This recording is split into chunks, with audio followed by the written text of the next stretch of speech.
my culture and shit. But the thing about it is, I grew up surrounded in a house that was almost like the United Nations. And, my mom was very young when she had me, and so she was a young woman in her 20s when I was in the 70s. When I was a little boy, she was taking care of me.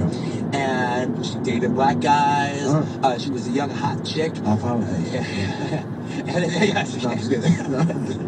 And then, but let's like, it was like a sitcom almost, because like her best friend was this hot black chick named Jackie. Wow. And then her Was other she hot too? Yeah, she was way hot. And then her other best friend was this hot Mexican chick named Lillian.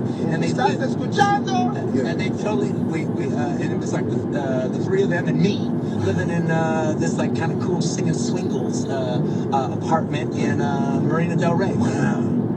And life was cool. I mean, we'd get up on Saturday, we'd watch Soul Train at 1, and that was, and it was the 70s, so everything was cracking, so, like, her black boyfriends used to be going out with this basketball player or this football player, and, they want to bond with the boy, all right? So their way of bonding with me would they take me to downtown LA and see blaxploitation movies. Are you serious? Yeah, I remember saw Black Gun with, on a date. I was on a date. It's like he took me out to have a good time, so he bought me a football, and then took me to see Black Gun, all right, with Jim Brown and this huge, the black audience screaming through the whole damn movie. I go, this shit is great. Right.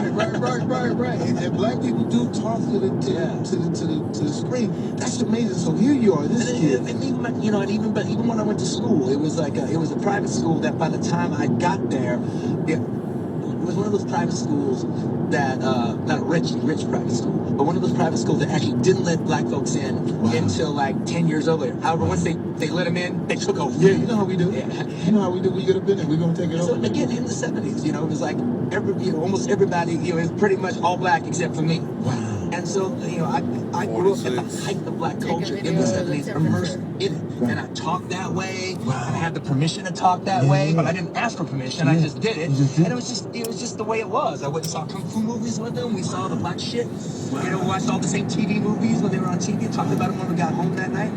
And the next day at school. And so it's just, that was in particularly part of my culture all through my young teenage years. I'm a little boy years. Wow, you know what? There's an interesting thing on this. You're probably going to see this. Soledad O'Brien is doing this thing, What Makes You Black?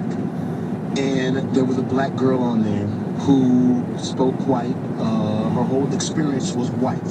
But she looked extremely black. And then there was a white person on there who spoke like us, in her experience. So I understand exactly what you're saying. That was pretty much me, 6th grade through 8th grade. Wow, man. JP Foxhole Radio, Quentin Tarantino, we're getting some exclusive. Let's get into the work.